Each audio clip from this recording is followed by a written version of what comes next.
Welcome back to explorer Nemo. Episode 2-তে আপনাদের সবাইকে স্বাগত। আমরা বাঁকুড়ার কয়েকটি জায়গা আমরা ঘুরে বেড়াচ্ছি। এই মুহূর্তে আছি জয়পুর ফরেস্টের সামনে। আমরা এখনও চা খেতে যাইনি, গত এপিসোডে দেখেছিলাম। চা খেতে যাওয়ার আগে ভাবলাম একটুখানি এক্সপ্লোর করি জয়পুর ফরেস্টটা। রাস্তা দিয়ে তো এমনি যাই, ধারে জঙ্গল, আলাদা অনুভূতি। কিন্তু জঙ্গলের ভিতরে ঢুকতে কেমন লাগে, কিছুটা খুব বেশি দূরে যাব না, কিছুটা ঢুকে দেখি কেমন লাগছে। আস্তে আস্তে গাড়ির আওয়াজগুলিও কমে যাচ্ছে, চারিদিকে প্রচুর পাখির আওয়াজ, খুবই নিস্তব্ধ, এবং সঙ্গে পাখির আওয়াজ, নানা রকম ঝিঝি পোকার ডাক, অন্যান্য পোকার ডাকও রয়েছে। খুবই সুন্দর। তবে সত্যি কথা বলতে জঙ্গলে ঢুকলে বোঝা যায় যে কতটা এক্সপার্টাইজ লাগে, কতটা অভিজ্ঞতা লাগে জঙ্গলের দিক নির্ণয় করতে। কেন ঢুকে সত্যি খেই হারিয়ে ফেলার মতো অবস্থা। কোন দিকে যাব বুঝতে পারছি না। পশ্চিম, উত্তর, দক্ষিণ বোঝা খুব মুশকিল। কোনো ডিরেকশানে গেলে যে সঠিক জায়গায় যাওয়া যাবে সেটা বোঝাও খুব মুশকিল। তার কারণ জঙ্গলের ভিতরে বোঝা যায় না, একই রকম লাগে সব জায়গায়, একটা ভুলভুলিয়ার মতো।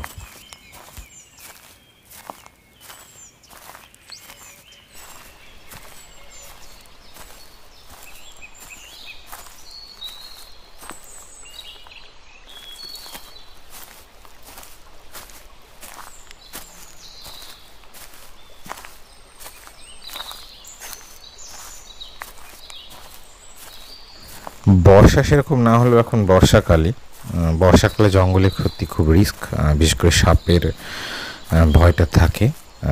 জঙ্গলে হাঁটার মতো জুতো এখন পরিনি, যেটা পরেছে সেটা সাফিসিয়েন্ট নয়। জঙ্গল সাফারির পোশাকও হয় সম্পূর্ণ আলাদা, জুতো পোশাক সম্পূর্ণ জঙ্গলের হাঁটার জন্য অন্যরকম হয়। যদি সেটা এই মুহূর্তে পরে নিই, তাই খুব বেশি দূরে যাব না।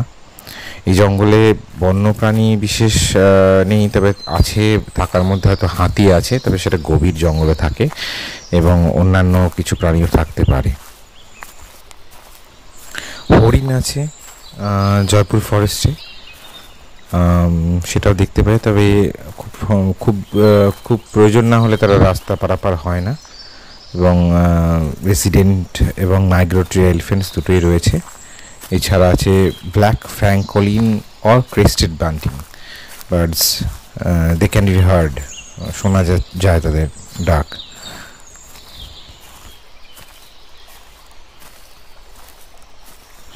কোনোদিন সরকারি চাকরির জন্য সেভাবে চেষ্টা করিনি, খুব একটা ভালো লাগতো না কোনো রকম চাকরি। তবে হ্যাঁ, ফরেস্ট ডিপার্টমেন্টে চাকরির খুব ইচ্ছা ছিল, চেষ্টাও করেছিলাম, কিন্তু হয়নি। তা এখন ফরেস্ট সত্যি খুব ভালো লাগে, বা ইনসেক্ট ফটোগ্রাফি। ফরেস্টের পরিবেশটাই আলাদা। আই লাভ ওয়াইল্ড লাইফ, প্রচুর পাখি, জঙ্গলে প্রচুর প্রাণী, নানা রকম গাছপালা। তবে জয়পুর ফরেস্টটা মেইনলি শালের জঙ্গল, এছাড়া অন্যান্য গাছপালা তো আছেই, তবে শালটাই প্রধান। এছাড়া আছে প্রচুর পোকামাকড়, নানা রকম ইনসেক্টস, সেই কারণে জঙ্গল খুব ভালো লাগে। বর্ষাকালে জঙ্গলের রূপ একরকম, শীতকালে একরকম, গ্রীষ্মকালে একরকম, এবং প্রাণীদের ব্যবহারও বদলে যায় বিভিন্ন ওয়েদারে। তো যাই হোক, ফরেস্ট রেঞ্জার আর হয়ে ওঠা হয়নি, জঙ্গল এখনো ভালো লাগে।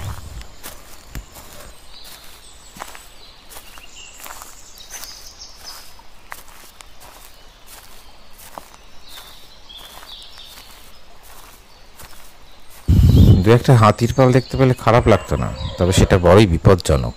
হাতি এমনিতে খুব নিরীহ প্রাণী, কিন্তু পুরো পরিবার সহ, বাচ্চা কাচ্চা সহ যদি কোনো হাতির পালের সামনে হঠাৎ পড়ে যাওয়া হয়, তাহলে সেটা খুবই বিপজ্জনক। সেটা খুব অ্যাভয়েড করে চলাই ভালো। তবে এত কাছে হাতি দেখতে পাবো না, এবং ফিরতেও হবে, বেশি ভিতরে ঢুকে গেলে রাস্তা হারিয়ে ফেলার ভয় আছে।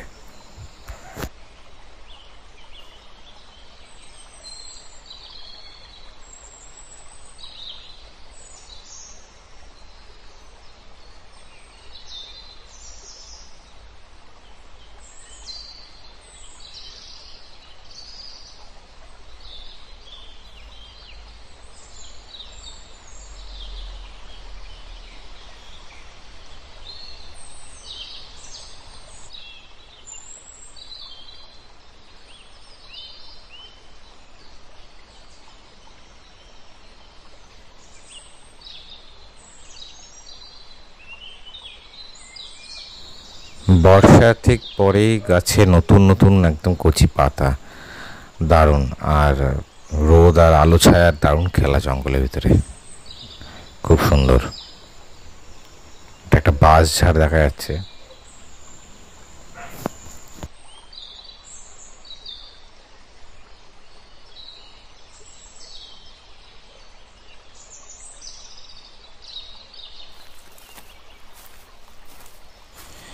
না, ফিরে যাওয়া যাক। ওদিকে আমাদের জন্য চা অপেক্ষা করছে। অন্যরা সকলেই ফ্রেশ হয়ে নিচ্ছে একটুখানি। আমি একটুখানি এই ফাঁকে জঙ্গলটা ঘুরে নিলাম, ফিরে গিয়ে চা খাবো।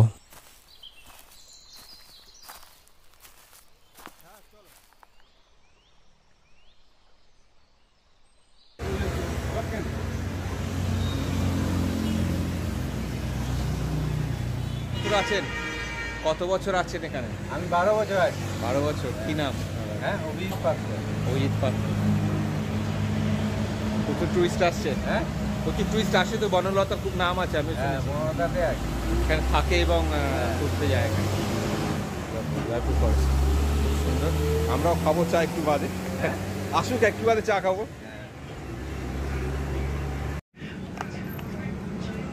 ওনারা ওরা বেড়াতে চলে গেছে বিকাল দিকে। নাও চিনোয়া যা।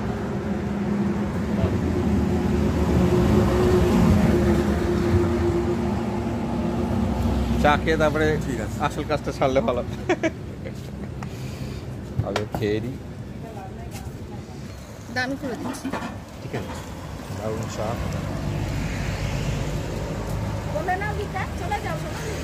কে কে লিকার খাবে? নিয়ে না ওখান থেকে। কটা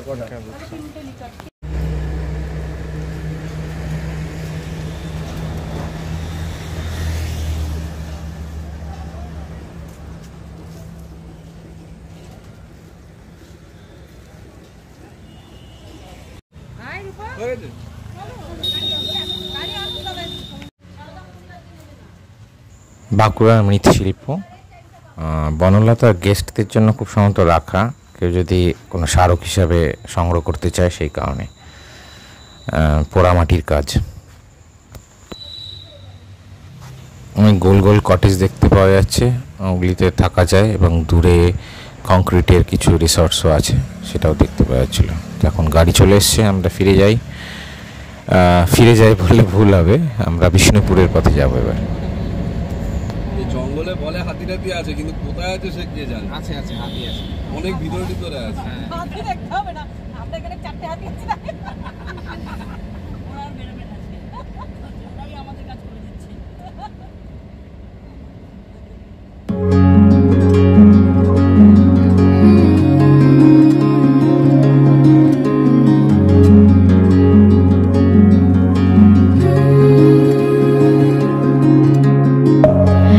Within, here we go, but somehow I'm caught in the middle. Is this the end before we've even begun?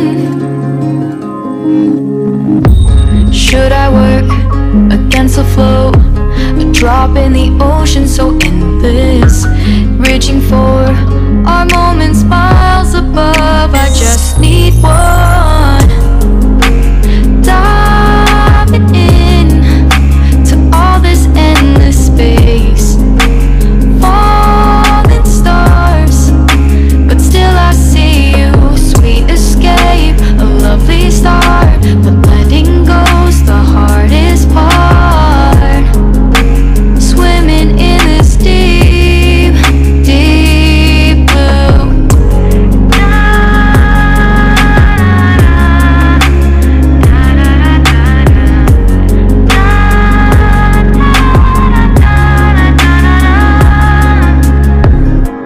Hold my breath, looking up. Life moves in ways that keeps changing. Catch a glimpse of what was you and me. It's gone again. Sinking in, back on the shore. One foot in front of the other. Close my eyes and feel you hold my hand just like you used to back then. These hopes dance high like sparks before they go out, but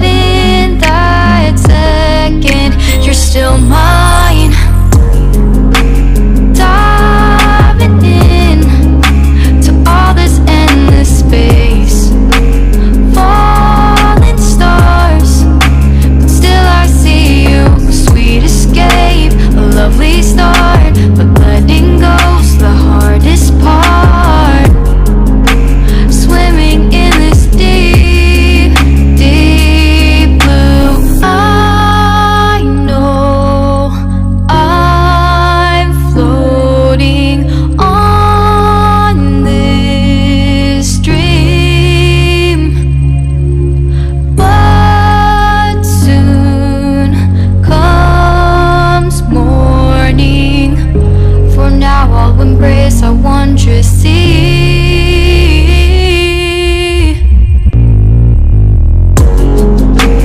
Diving in to all this endless space, falling stars, and still I see you.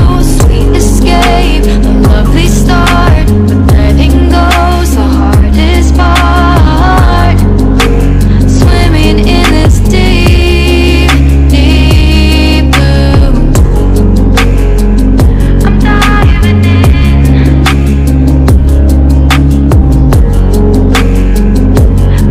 Falling stars, lovely start.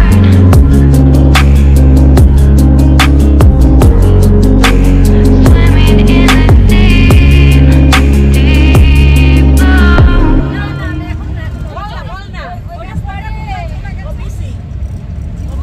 Purulia Purulia Bankura হয়ে বাঁকুড়া হয়ে পুরুলিয়া চলে যাচ্ছে 116 kilometre. একটুখানি, এখান থেকে বেশি রাস্তা Bankura 37 kilometre লেখা ছিল। এখান থেকে বাঁকুড়া কাছাকাছি। হ্যাঁ, বাঁকুড়া 37 কিলোমিটার, আর পুরুলিয়া 116 কিলোমিটার।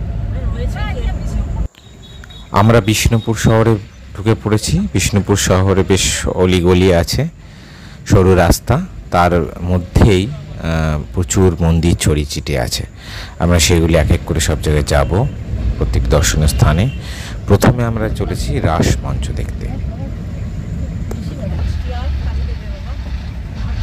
মিষ্টিলার গাড়ি থেকে লাফতে পারবেন ঘুরতে এসে? বলছি ঘুরতে এসে আর লাফতে পারবেন গাড়ি থেকে, তাই বলছি। বৃষ্টি দিলে ওয়েদারটা একটু ঠান্ডা হতো, আরো গরম হতো। এখানে মাটিতে জল পড়লে আরো রাসমঞ্চের রাস্তার ঠিক উল্টো দিকেই রয়েছে একটি গোশালা।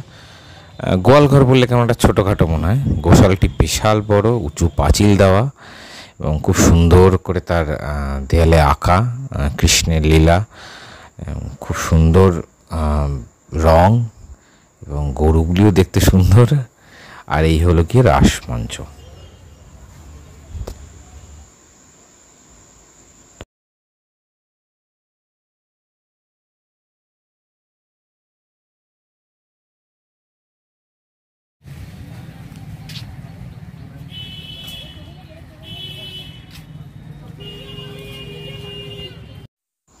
নিশ্চয়ই শুনতে পেলেন, চিৎকার করে বলছে সিকিউরিটি গার্ড ভিডিও করবেন না, ভিডিও করবেন না। এখানে ভিডিও করা যায় না, কিন্তু ছবি তোলা যায়। এবং দেয়ালের গায়ে অজস্র সব জোড়ায় জোড়ায় নাম লেখা, অমুক প্লাস তমুক, সেগুলি বারণ করতে পারে না। ফ্ল্যাশ ফটোগ্রাফিতে কোনো স্থাপত্যে, ঐতিহাসিক স্থাপত্যের ক্ষতি হতে পারে, কিন্তু ভিডিওগ্রাফিতে যে কী ক্ষতি হয় এটাতে আমি বুঝলাম না। আবার জিজ্ঞেস করাতে বললেন যে হয়তোবা বাইরে প্রচার চায় না, মানুষজন ইউটিউবে বা অন্য জায়গায় যদি দেখে ফেলে তাহলে তারা নাকি এসে দেখবে না, সে কারণে নাকি ভিডিও বন্ধ। এটা একটা কি বলবো, একটা খুব ফালতু একটা অজুহাত। মল্লভূমির রাজা হাম্বির মল্লদেব 1600 CE-তে এটি তৈরি করান, রাসমঞ্চটি তৈরি করান। রাসমঞ্চে একটি বড় বাৎসরিক উৎসব হতো, যা কিনা 1932 সাল পর্যন্ত হয়েছে। এবং সেই সময় সেই উৎসবে সমগ্র বিষ্ণুপুরবাসী রাধাকৃষ্ণের মূর্তি নিয়ে আসতেন, এখানে জড়ো করতেন এবং পুজো দিতেন। কাজগুলি সত্যি অপূর্ব, কি দুর্দান্ত শিল্প নিদর্শন। মা ছিন্নমস্তার মন্দিরের পাশেই সে বিখ্যাত দলমাদল কামানটি রয়েছে, যা কিনা 1742 সালে রাজা গোপাল সিং বানিয়েছিলেন। রাজা গোপাল সিংহ মল্ল রাজা ছিলেন, এবং মারাঠাদের আক্রমণ থেকে বাংলাকে বাঁচাতেই বিষ্ণুপুরের রাজা গোপাল সিং এটি বানিয়েছিলেন। এবং যুদ্ধে তারা জিতেও ছিলেন, মারাঠা ইনভেশনকে রুখেও ছিলেন এই কামানের সাহায্যে। এবং এই কামানটি সত্যি একটি আশ্চর্য জিনিস। সেই সময় লোহার কাজ এত ভালো হতো, আয়রন বা লোহা দিয়েই তৈরি, ইস্পাত দিয়ে তৈরি, কিন্তু এই কামানটিতে কখনো মানে পুরো রোদ বৃষ্টি সবসময়ের উপরে রয়েছে, কিন্তু কখনো জং ধরে না। আর মর্দন, তার কারণ দল মানে হচ্ছে এনিমি, অ্যান্ড মর্দন মানে হচ্ছে ডিস্ট্রয়। তো এনিমিকে ডিস্ট্রয় করার জন্য এই কামানটি, তার জন্য নাম দলমাদল। মন্দিরগুলো ওইগুলো যাবো না না ওই কালাচাঁদ মন্দিরগুলো বাদ দেবো তাই তো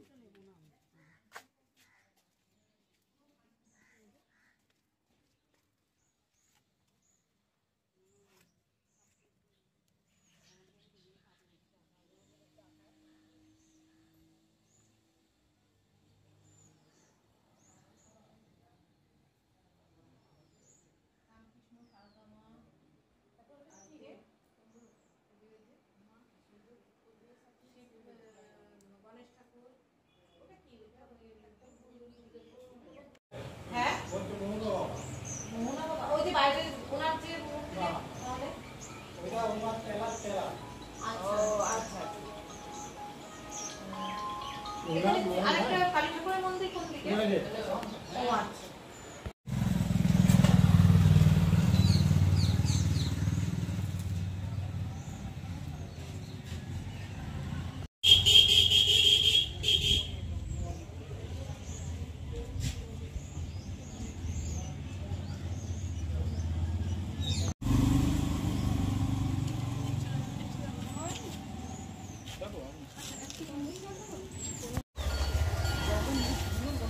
না পুজো দেওয়া হয়ে গেছে বিকেলে করবি খেয়ে দিয়ে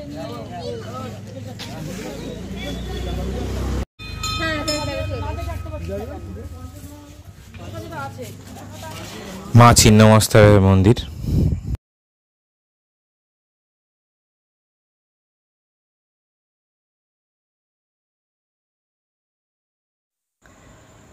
হাট বসেছে শুক্রবারে বক্সিগঞ্জে পদ্মাপাড়ে। রবীন্দ্রনাথের সহজপাঠে বিখ্যাত লাইন, তবে এটা বক্সিগঞ্জ নয়, বাঁকুড়ার বিষ্ণুপুর। আর এই জায়গাটিকে বলে পোড়ামাটির হাট, কারণ এখানে পোড়ামাটির হাট বসে। যদিও আমরা হাটটা পাইনি। বিষ্ণুপুর বিখ্যাত পোড়ামাটির কাজের জন্য এবং টেরাকোটার জন্য। এই হাটে সমস্ত টেরাকোটার জিনিস ও পোড়ামাটির জিনিস পাওয়া যায়। আর ওই দূরে দেখা যাচ্ছে জোড়া মন্দির, এখন ওখানেই যাব। এটাও এআই আর্কিওলজিক্যাল সার্ভে অফ ইন্ডিয়ার আন্ডারে, সুতরাং গেট রয়েছে এবং পাহারাদার রয়েছে। দেখা যাক ভিতরে ঢুকে, বেশ সুন্দর লাগছে মন্দির দুটো দেখতে।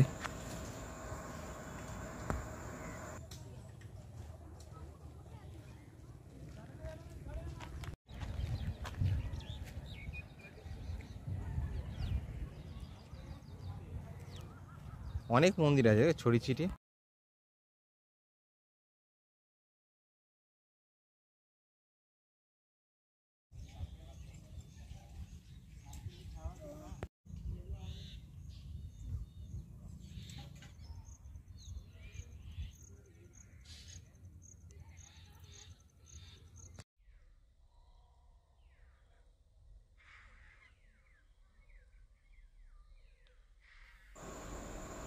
এটি হচ্ছে জোর মন্দির কমপ্লেক্স। জোর মানে জোড়া, সে থেকে জোর মন্দির কমপ্লেক্স বলে। এখানে অনেকগুলি মন্দির ছড়িয়ে ছিটিয়ে রয়েছে এবং এই মন্দিরগুলিতেও ল্যাটেরাইটের কাজ রয়েছে। ল্যাটেরাইট মৃত্তিকা পাথর দিয়ে তৈরি এবং 1726 সালে তৈরি করেন মল্লরাজা গোপাল সিংহ।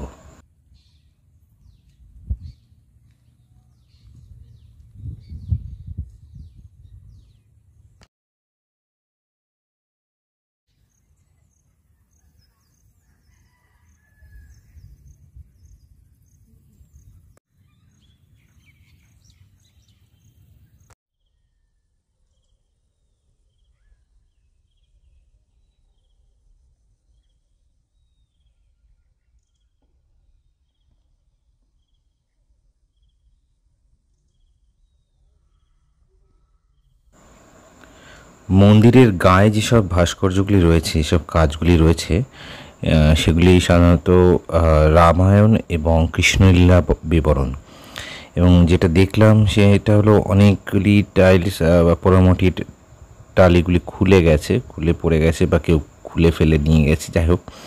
কিন্তু সেখানে নতুন করে আবার আর্কিওলজিক্যাল সার্ভে অফ ইন্ডিয়া বসানোর চেষ্টা করছে, ফিল আপ করার। কিন্তু সে কাজগুলি ততটা ভালো হচ্ছে না যতটা আগে সুন্দর ছিল।